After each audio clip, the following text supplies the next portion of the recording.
오늘은 본문의 말씀을 토대로 하여서 하이델베르크 요리문답 40에서 45문 그리스도의 죽음과 부활이라는 말씀의 제목으로 함께 은혜를 나누도록 하겠습니다. 지난 시간 우리가 살펴본 사도신경의 부분이 어떤 부분이었습니까? 이는 성령으로 잉태하사 동정녀 마리아에게 나시고 본디오 빌라도에게 고난을 받으사 십자가에 못 박혀까지 저희가 함께 요리문답으로 살펴보았습니다. 그래서 35문에서 39문까지 살펴보았고요. 요약하면 이런 내용이었습니다. 예수님께서 성령으로 잉태하셨단 말은 예수님의 성육신, 인카네이션을 얘기하는 것이고요. 그리고 이것은 예수님께서 참 하나님, 참 사람으로 이 땅에 오셨음을 말해주는 것입니다. 그래서 예수님께서는 한 인격 안에 참 하나님과 참 사람이라는 두 본성이 계시지만 이 본성은 서로를 침해하거나 흐트러지지 않냐고 이 본성이 한 인격을 이루고 있다고 말씀을 드렸습니다. 그리고 우리가 예수님의 성육신을 생각해 볼 때 예수님은 이 땅에 태어나심 자체가 바로 우리를 위해서 낮아지신 고난이라고 말씀을 드렸습니다. 그래서 예수님은 살아가신 물론 아버지의 뜻을 위해서 기쁨으로 그 모든 일을 감당하셨지만 예수님께서 성육신하신 그 자체가 전생애가 고난이라고 우리가 살펴보았고, 그리고 그 예수님께서 십자가에 달리셨는데 그 이유는 십자가는 하나님의 저주를 상징하는 것이고 그 하나님의 저주를 예수님이 오롯이 다 감당하셨음을 말하고 있다고 지난주 나누었습니다. 그래서 우리가 지난주 사도신경 요리문답 중에서 기억할 것은 하나님과 사람 사이에 참 중보자는 오직 예수 그리스도 뿐이라는 사실입니다. 그리고 이 사실은 우리에게 크나큰 위안을 줍니다. 왜냐하면 우리의 믿음은 참 중보자이신 예수님께 붙어있기 때문입니다. 그렇기에 우리의 구원은 이 예수님으로 인해서 결코 변개될 수 없음을 꼭 기억하시며 우리의 중보자이신 예수님을 굳게 붙드는 모두가 되시기를 바랍니다. 자, 그럼 오늘은 하이델 요리문답 40문 45문인데요 사도신경의 이 부분을 우리가 함께 나누어 볼 것입니다. 자, 우리 못 박혀 다음의 부분 한번 보시겠습니다. 죽으시고 장사한 지 사흘 만에 죽은 자 가운데서 다시 살아나시며, 네, 오늘은 이 부분을 통해서 40문에서 45문까지 그렇게 내용을 볼 것인데요. 보시게 되면 오늘 요리문답에 나와 있기 때문에 다루게 되는데 음부에 내려가셨음이라는 이 44문을 우리가 함께 살펴보려고 합니다. 여기에 대해서는 뒤에 가서 말씀을 드리도록 하겠습니다. 그래서 사도신경에서 성자 하나님의 사역을 보면 어땠습니까? 낮아지심과 높아지심이 있었죠. 비하와 승기가 있었는데 오늘은 이 낮아지심에 대해서 세 가지를 다루고 또 높아지심을 다룰 겁니다. 왜냐하면 십자가에 죽으시고 부활하심이 연결되어 있기 때문입니다. 그래서 오늘 함께 이 부분을 살펴보도록 하겠습니다. 자, 그런데 여기서 우리는 사도신경을 외울 때 늘 외웠기 때문에 십자가에 못 박혀 그 다음 어느 부분입니까? 죽으시고에 대해서 자연스럽게 나가지만 사실 이 부분은 결코 자연스러운 게 아닙니다. 여러분, 댁에서 자녀들이 말을 안 들을 때 부모가 자녀에게 훈계를 하고 혼을 냅니까? 안 냅니까? 혼내죠. 그런데 좀 표현이 과격하더라도 양해하고 들으시기 바랍니다. 자녀가 너무 말을 안 들어서 혼쭐을 내는데 자녀를 죽이는 부모가 없습니다. 예, 그렇지 않습니다.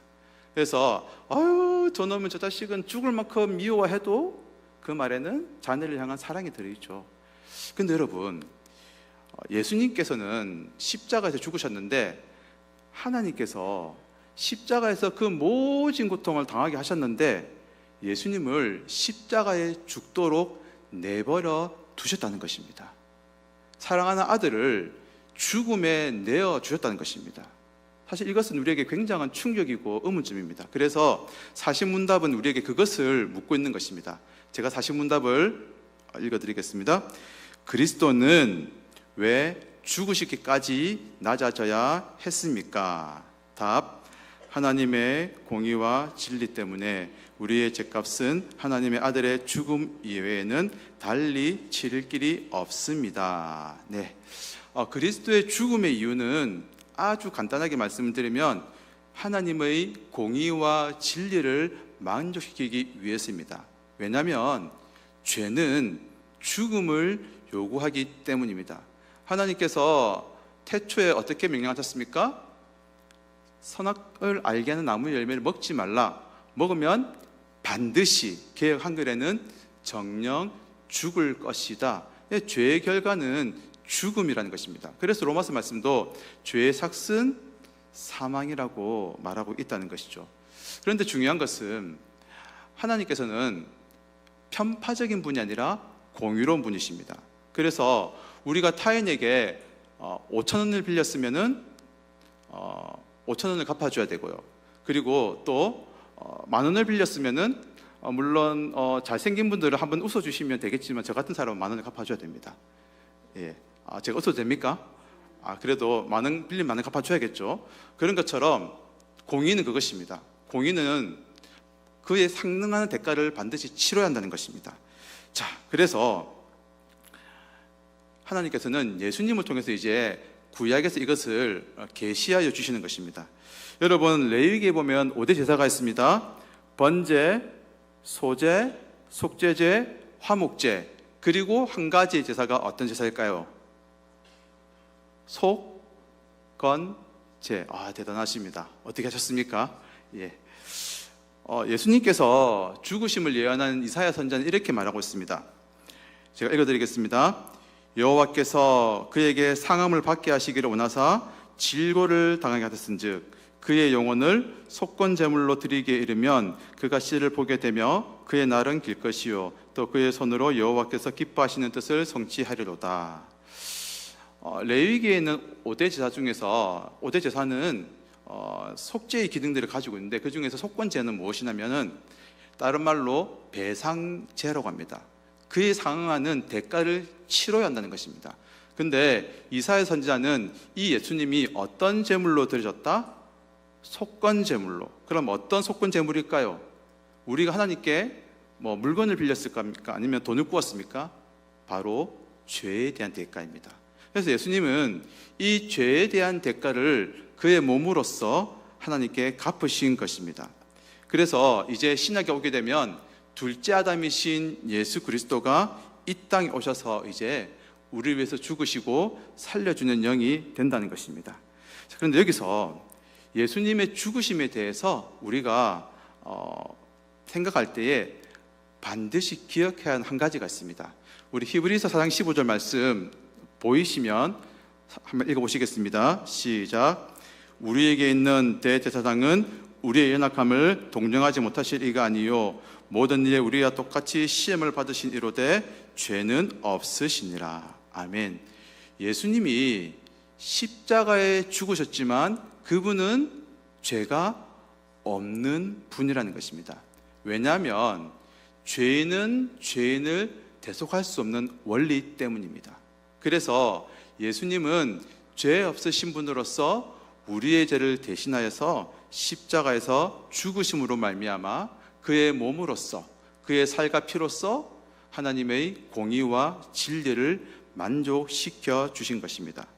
그래서 예수님의 죽음은 대속의 죽음이 된다는 것입니다. 그 말씀이 히브리서 2장 14절 15절 나와 있는데요. 우리 함께 한번 읽어보시겠습니다. 시작. 자녀들은 혈육에 함께 속하였음에 그가 또한 한 모양으로 혈육에 함께 속하심은 사망으로 말미암아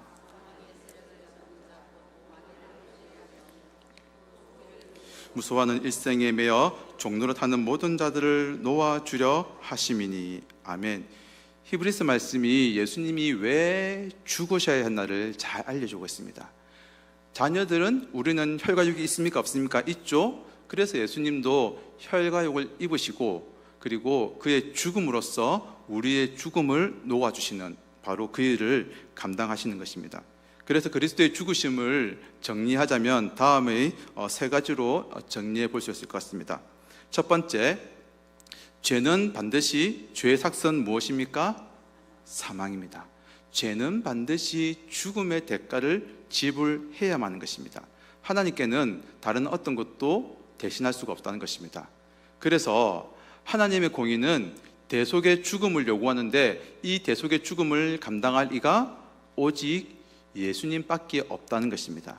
주님의 죽음 외에는 대속이 불가능하다는 것입니다. 그래서 하나님은 우리의 죄를 용서하시기 위해서 사랑하는 아들을 십자가에 죽기까지 내어주신 것을 꼭 기억하는 우리 모두가 되시기를 바랍니다. 자, 그러면 여기서 보시면 이제 십자가에 죽으시고 장사한지 나옵니다. 장사란 말이 장례를 치렀단 말인데, 자, 거기에 대해서 이제 요림답이 질문합니다. 그리스도는 왜 장사되셨습니까? 그리스도의 장사되심은 그가 진정으로 죽으셨음을 확증합니다. 여러분, 우리 생일인 사람한테는 우리가 뭐 해줍니까? 생일 축하 파티를 해주고, 그리고 뭐 새가족이나 처음 온 사람이 우리가 환영식을 해주죠. 그러면 장례식은 누구를 위해서 우리가 준비하는 것입니까? 좀 말이 이상하지만 살아있는 사람입니까? 죽어 있는 사람입니까? 죽어 있는 사람입니다. 네, 예수님께서 장사 지낸 바 되셨다고 고백하는 것은 예수님이 완전히 육체의 죽음을 죽으셨음을 확증하는 것입니다. 이제 아리마대 요셉이 빌라도를 찾아오게 되죠. 그러면서 요셉이 빌라도에게 요구합니다. 예수님의 시체를 나에게 주시오. 그가 이제 무덤에 장사하기 위해서 아니었겠습니까? 그런데 그때 빌라도가 이렇게 합니다. 예수가 죽었는지 백부장에게 확인을 시킵니다. 왜냐하면은 우리가 들어서 알고 있겠지만 이 십자가에 달렸을 때 몇 날 며칠을 죽지 않고 고생을 하고 고통을 받습니다. 그런데 확인해 보니까 예수님이 십자가에서 살아계십니까? 운명하셨습니까? 운명하신 것입니다. 그래서 그 죽으심이 확실하게 확인이 된 다음에, 그리고 백부장은 빌라도에게 보고를 하고 빌라도는 그것을 확인하여서 예수님을 내어주었던 것입니다. 그리고 또 예수님의 죽으심을 확정하는 것은 유대 종교 지도자들이 예수님이 죽었고 장사된 그 시체를 다른 사람들이 훔쳐가지 못하도록 그렇게 군병들을 세웠던 것 역시도 예수님의 죽으심이 우리에게 말해주는 진실인 것입니다.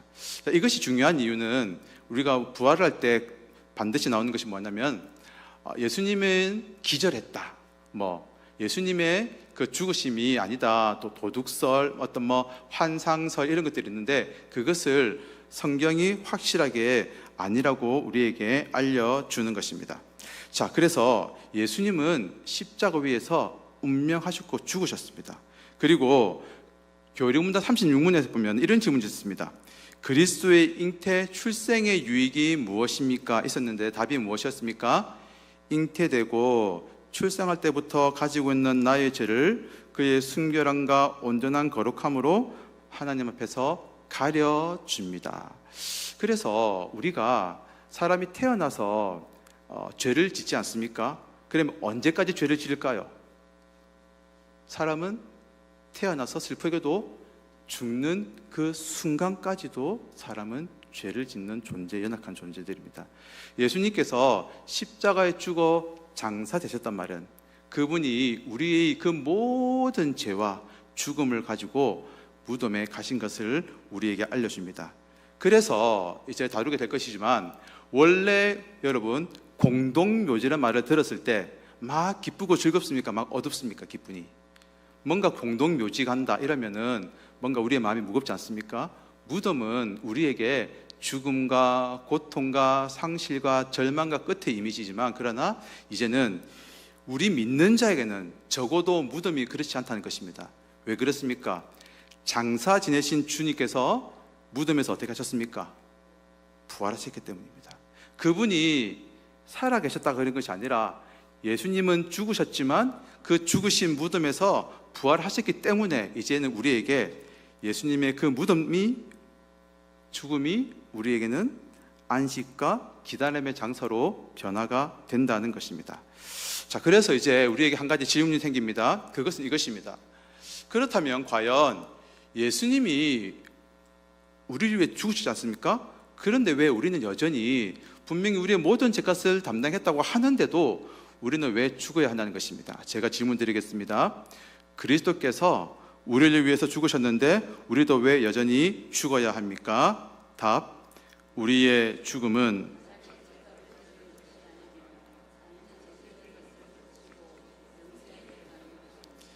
아멘. 우리가 죽는 것에 대해서 잘 기억해야 될 사실이 있습니다.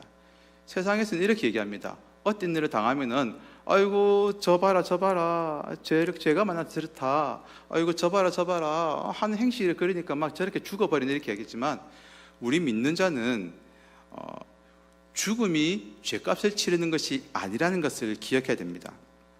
그러면 왜 우리가 죽음을 맞이하느냐? 그것은 이제 우리가 육체적인 죽음을 맞이한다는 것은 죄가 그치게 된다는 것을 우리에게 알려주는 것입니다. 그것은 또 우리에게 여전히 우리는 육신의 몸을 입고 있기에 어디에 있다?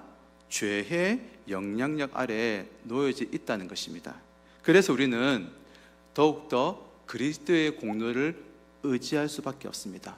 그 누가 건강하고 멋있고 재물이 많고 돈이 많고 명예가 넘친다고 해도, 권세가 있다 해도 그 누구도 죄에 대해서 자유를 쓴 사람은 없다는 것입니다.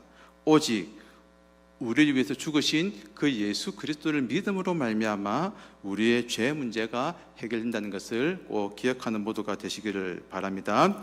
그리고서 이제 우리는 이 죽음을 통해서 그리스도께서 죽으시고 부활하심을 본무로 말미암아 이젠 이 죽음이 우리에게 영생으로 가는 관문이 된다는 것을 우리는 교훈으로 받게 되는 것입니다. 그래서 우리는 이제 어떻게 됩니까? 부활하여서 그리스도와 같을 것을 우리는 소망하게 되는 것입니다. 여러분, 그렇습니다. 세상에서는 죽음은 끝이죠. 죽음은 저주이나, 그러나 우리에게 이 죽음은 이제 영생으로 가는 관문이고, 또한 우리는 예수님을 믿음으로 말미암아 우리는 이미 영생을 누렸음을 여러분들 기억하시기를 바랍니다. 자, 그리고 나서 이제 43문의 질문입니다. 자, 그렇다면 제가 질문 드리겠습니다. 그리스도의 십자가와 제사와 죽으심에서 우리가 받는 또 다른 유익은 무엇입니까? 답,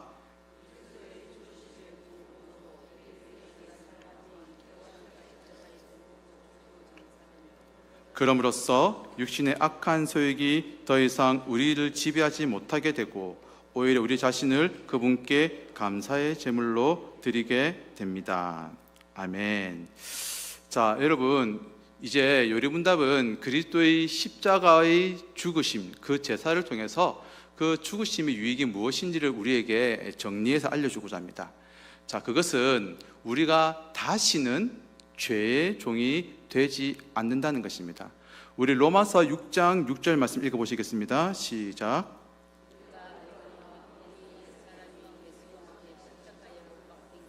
죄의 몸이 멸하여 다시는 우리가 죄에게 종노릇하지 아니하려 함이니. 저는 이것을 어머니의 장례를 치르고 나서 이제 사후 어떤 공공의 문서를 관리하면서 확실히 깨닫게 되었습니다. 우리가 죽음과 죄는 끊어진다는 것이 와닿지 잘 않습니다. 근데 제가 이제 어머니의 장례 이후에 모든 문서들을 정리하면서 이제 사망한 고인에게는 그동안 있던 어떤 공공요금도 아무것도 권한이 없더라고요. 그래서 그때 그렇구나, 내가 예수 그리스도와 함께 죽었다, 그분의 죽으심에 내가 함께 연합했다는 것은 나의 이 모든 죄 역시도 죽는다는 것을 그때 깨닫게 되었습니다. 그래서 우리가 예수 그리스도를 믿음으로 말미암아 우리는 다시는 죄에게 종노릇하지 않음을 여러분들 기억하시기를 바랍니다. 그리고 또 한 가지 보시겠습니다. 그것은 이제 구원 이후에 이 땅에서의 영생을 누리게 된다는 것입니다. 우리 갈라디아서 2장 20절 말씀 함께 읽어보시겠습니다. 시작. 내가 그리스도와 함께 십자가에 못 박혔나니 그런즉 이제는 내가 산 것이 아니요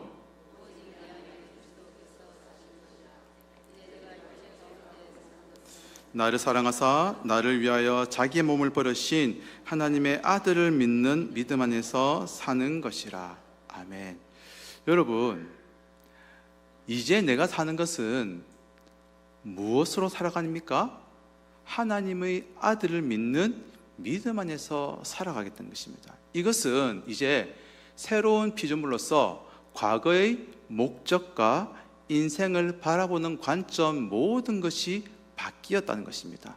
이전에는 죄의 종으로서 욕심을 위하여서, 이 땅을 위하여서, 그리고 누군가가 나에게 고통을 주면 그 사람을 미워할 수밖에 없고, 또 절망적인 상황 앞에서 환경을 탓할 수밖에 없지만, 그러나 우리가 그 십자가에서 죽으신 예수 그리스도를 믿음으로 말미암아 이제는 내 안에 누가 살아있습니까?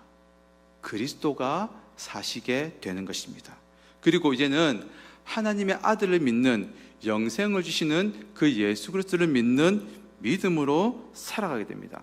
그래서 이제 우리가 무언가를 할 때 우리가 하는 것이 아니라 우리 주님이 나의 책임자가 되시고 그것을 이루십니다.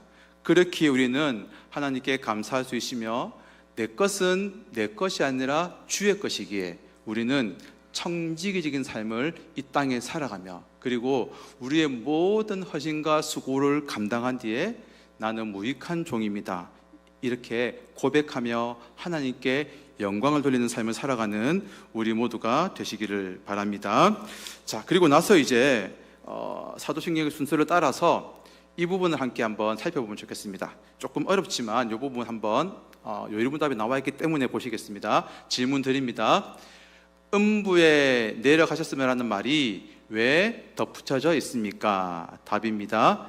내가 큰 고통과 나를 지옥의 두려움과 고통으로부터 구원하셨음을 확신하고 거기에서 풍성한 위로를 얻도록 하기 위함입니다. 그분은 그의 모든 고난을 통하여 특히 십자가에서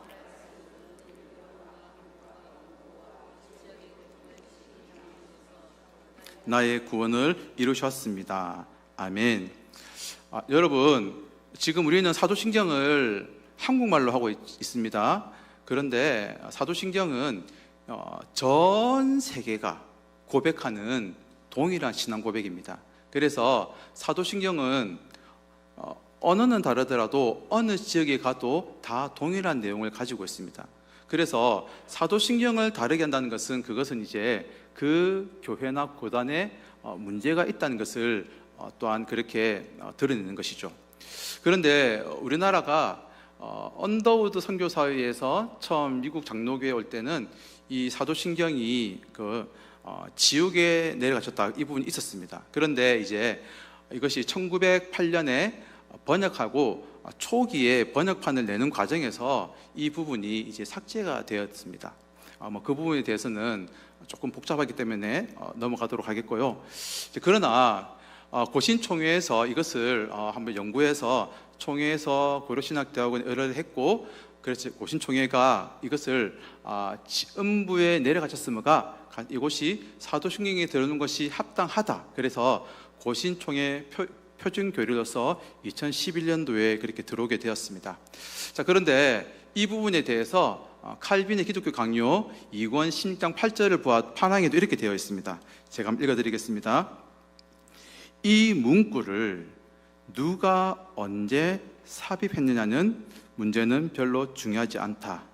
이 조항이 삭제되면 그리스도의 죽으심의 많은 은택을 잃어버리게 되는 것이다, 이렇게 칼빈이 얘기했습니다. 즉, 이 지옥에 내려가셨다, 이 의미를 조금 뒤에 보겠지만, 이것이 빠져버리면은 그리스도가 우리를 위해서 죽으신 그 많은 은덕과 공로를 잊어버리는 뼈아픈 손실이 있다는 것입니다.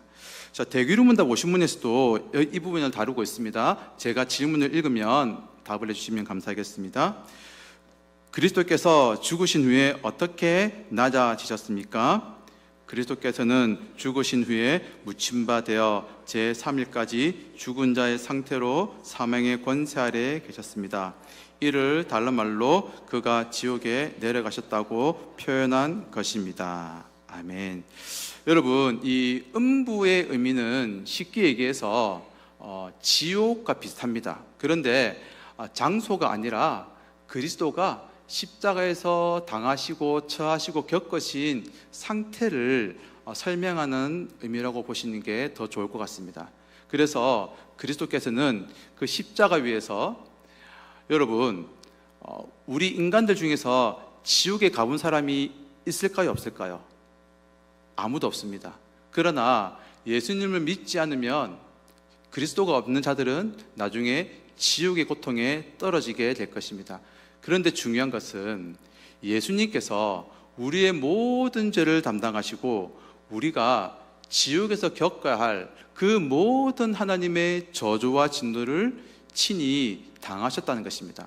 그래서 예수님께서는 죄로 말미암은 지옥의 모든 고통과 또 여기에서 파생되는 겪어야 할 그 모든 고뇌로부터 우리를 구원하셨음을 우리가 이 사도신경의 문답과 또 하이델베르크를 통해서 다시 한번 확인하게 된다는 것입니다.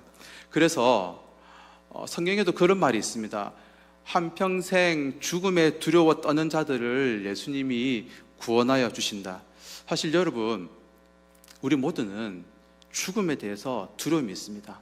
나이가 들어가고요, 그리고 무언가를 잃어버리고 내 것이 사라지는 것에 대한 말할 수 없는 두려움과 아픔과 고통이 있습니다. 실제적인 것이죠. 그러나 그 모든 것들을 누구께서, 우리 구주 되신 예수님께서 친히 담당하셨고 우리에게 하나님의 구원을 주셨음을 꼭 기억하는 우리 모두가 되시기를 바랍니다. 그래서 이제 지금이 아니면 여기에 대해서 우리가 두 번 볼 기회가 없기 때문에 이 문답만 한 번 더 읽고 45문 가도록 하겠습니다.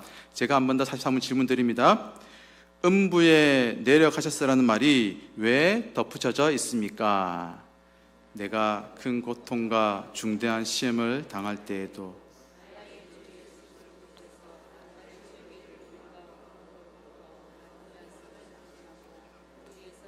풍성한 위로를 얻도록 하기 위함입니다. 그분은 그의 모든 고난을 통하여 특히 십자가에서 말할 수 없는 두려움과 아픔과 공포와 지옥의 고통을 친히 당하심으로써 나의 구원을 이루셨습니다. 아멘. 자, 이제 마지막 45문입니다. 예수님께서 장사된 지 사흘 만에 죽은 자 가운데서 부활하셨죠. 질문입니다. 그리스도의 부활은 우리에게 어떤 유익을 줍니까? 답. 첫째, 그리스도는 부활로서 죽음을 이기셨으며 죽으심으로써 얻으신 의에 우리로 참여하게 하십니다. 둘째, 그의 능력으로 말미암아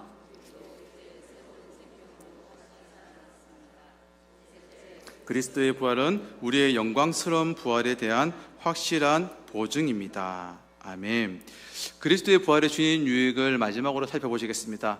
먼저 우리로 하여금 죽음을 이기신 그 의에 참여하게 하신다는 것입니다. 사도 바울은 고린도서 15장 7절에 이렇게 말씀하고 있죠. 17절에 그리스도가 다시 사신 일이 없으면 너희가 여전히 죄 가운데 있을 것이다. 그렇습니다. 그리스도께서 만약 죽음 아래 머물러 있고 끝이 났다면 더 이상 그것은 승리가 아니고 죄에 대한 구속이 아니라 죄에 패배한 것이죠. 그러나 하나님은 예수님을 죽은 자 가운데서 다시 살리셨습니다. 우리 로마서 말씀 함께 읽어보시겠습니다. 4장 25절 말씀입니다. 시작. 예수는 우리 범죄함을 위하여 내어줌이 되고 또한 우리를 의롭다 하심을 위하여 살아나셨느니라. 아멘. 바울이 우리에게 전하는 진리를 한번 보시기 바랍니다. 우리를 의롭다 하심을 위하여 살아나셨다. 그러면 이것을 조금 반대로 보면 어떻게 됩니까? 예수님께서 다시 살아나셨기 때문에 우리가 어떤 자가 되었다? 하나님 앞에서 의로운 자가 되었다는 것입니다. 자, 그 다음 두 번째로 보시겠습니다. 우리가 참된 소망을 가지게 된다는 것입니다. 먼저 베드로전서 1장 3절 말씀 읽어보시겠습니다. 찬송하리로다. 우리 주 예수 그리스도의 아버지 하나님이 그 많으신 긍휼대로 예수 그리스도의 죽은 자 가운데서 부활하심으로 말미암아 우리를 거듭나게 하사 산 소망이 있게 하시며. 아멘. 여러분, 우리는 참된 소망을 가진 자들입니다. 그 소망이 무엇입니까? 이 땅을 살아가면서 이제는 그분이 부활하심이 우리에게 영원히 있기에 우리가 이 땅을 살아가며 우리는 결코 실패할 수가 없다는 것입니다. 왜냐하면 그 부활의 능력이 저와 여러분을 이 시간에도 붙들고 있기 때문에, 그 부활의 능력은 이 땅의 모든 것을 이기게 하시는 능력이 되기 때문에 우리는 참된 소망을 가지고 그분이 부활하심으로 말미암아 아버지께 속한 모든 것을 그분이 받으셨고 예수님이 우리에게 주실 것이기 때문에 우리는 이 부활로 말미암아 참된 소망을 가지게 된다는 것입니다. 그리고 세 번째는 이것입니다. 바로 이제는 계속해서 지금 우리가 다루는 것이 무엇입니까? 우리의 참된 위로가 누구십니까? 그리스도시죠. 사나 죽으나 우리의 몸과 영혼도 예수 그리스도의 것, 이것이 우리의 참된 위로가 아니겠습니까? 그런데 우리의 참된 위로가 되신 예수님이 죽음에서 부활하셨습니다. 아멘. 그리고 그분이 첫 열매가 되었고 그분의 연합한 우리 역시도 이제 그분을 따라서 부활의 영광을 누리게 될 것입니다. 고린도전서 15장 20절 22절 말씀 함께 한번 읽어보시겠습니다. 시작. 그러나 이제 그리스도께서 죽은 자 가운데서 다시 살아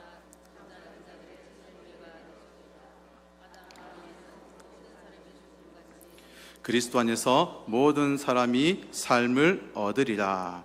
아멘. 그렇습니다. 첫째 아담 안에서 모든 사람이 죽었지만 둘째 아담 되신 예수님 안에서 그분을 믿는 자들, 은혜로 인하여 믿음을 가지게 되었고 이제는 성령으로 믿음을 고백하는 모든 자들은 그와 함께 다시 삶을 얻게 되고 우리도 그 부활의 날을 영광을 얻게 된다는 것입니다. 그렇기 때문에 사랑하는 여러분, 이 땅을 살아가시면서 어떠한 경우에도 한 가지만은 잊지 않기를 원합니다. 우리 안에 부활이신 예수님의 생명이 있음을 꼭 기억하는 복된 우리 모두가 되시기를 바랍니다.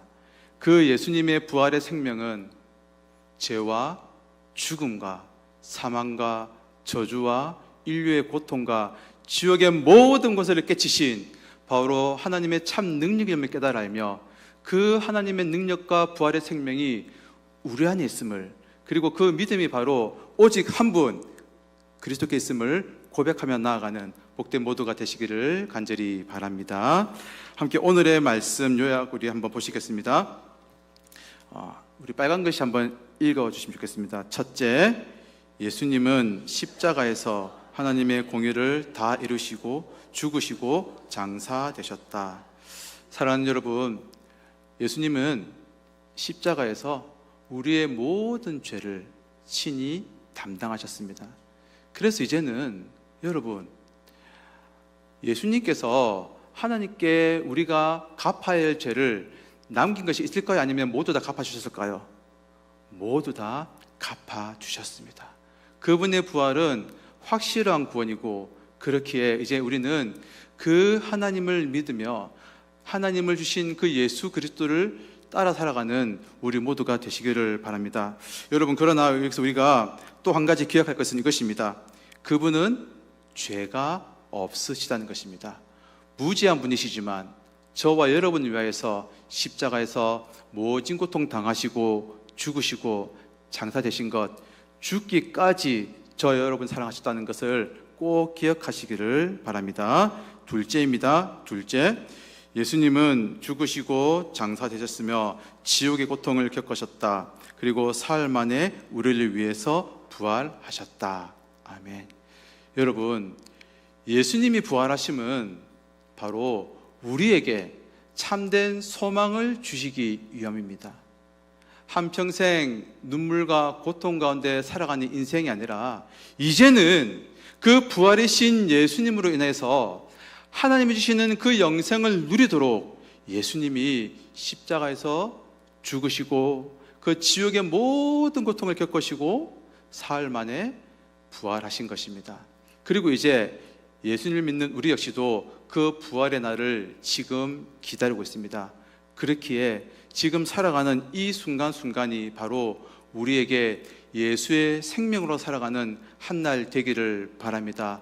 모든 순간 우리의 마음에 부활에 대한 소망이 가득하기를 바랍니다. 그 가운데 날마다 우리에게 주신 그 사명 꼭 붙잡고 주님 뒤 따라가는 복된 모두가 되시기를 간절히 소원합니다.